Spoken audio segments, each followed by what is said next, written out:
Hey guys, a friend asked me if I could check his receiver. It's a Denon DRA F109. A quick smoke test revealed that the power LED is flashing red. Not good. This is a sign of a power supply fault. Let's take a closer look.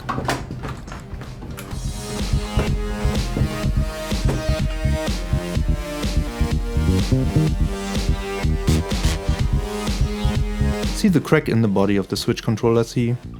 This is completely blown. We have to dismount the PSU board.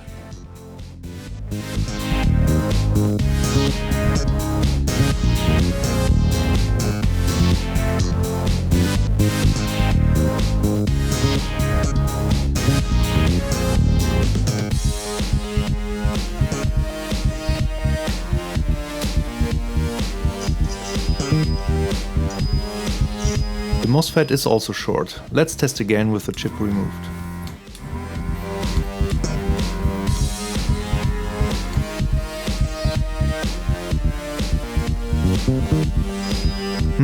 Still does not look good.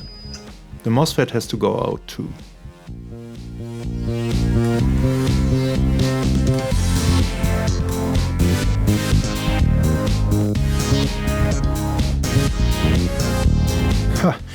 The component tester directly goes to self-test. This is no MOSFET no more.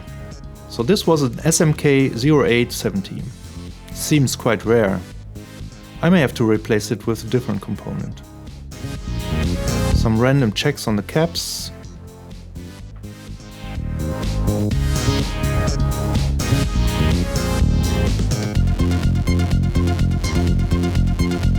They seem to be okay. Let's pull out the smaller bypass caps here.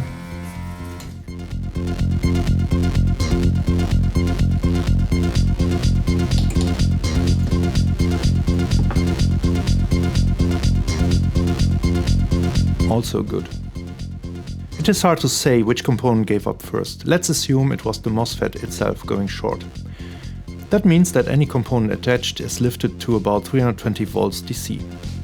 That kills almost any directly attached part as well. The current sensing resistor, gate driver resistor, the IC, eventually the optocouplers. I found the PNP here controlling the soft power switching to be dead as well. As a precaution, I replaced the adjustable Zener here, and because I made a mistake during some initial test, the fuse needs a replacement. As a replacement for the MOSFET, I chose the STP10NK80ZFP. It is equal or even excels the original part in almost every aspect, such as the drain source voltage rating of 800 volt, 30 volt gate source voltage, 9 amp continuous and 36 amp pulse drain current. That all whilst still toiling on in the 3 to 4 volt region. The A1298 PNP was not too hard to obtain, neither the L6565 switch controller IC.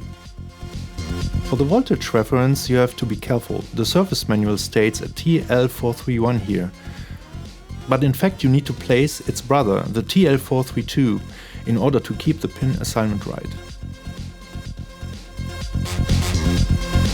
Two new optocouplers LTV817, the 10 ohm gate driver resistor, a new 4 amp fuse, and finally this poor boy, the 0.2 ohms current sensing resistor with 3 watts. I used an 0.22 ohms resistor, but never mind, it will just do fine.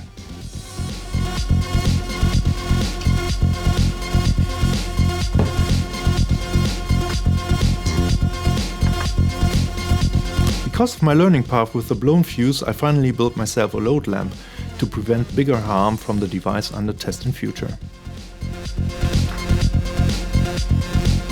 That looks good. Let's see if all secondary voltages show up. 32 volt power supply, 5 volts for CPU, positive analog voltage, negative analog voltage, 12 volt digital supply. Let's assemble the device. But before, the main cap is fixed with hot glue again, which had been removed for isolated testing.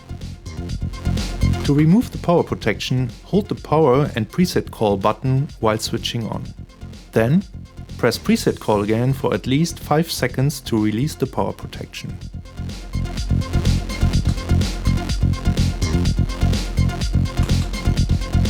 Now the green power LED stays lit. Very good. Don't get confused by the flickering display. I chose a bad camera angle and had to emphasize in post to show what's going on. It actually looked just fine from straight angle. So, that's it. I hope some people find this useful. Let me know in the comments if you like this kind of content and want to see more repair videos from me. Have a good one and see you next time.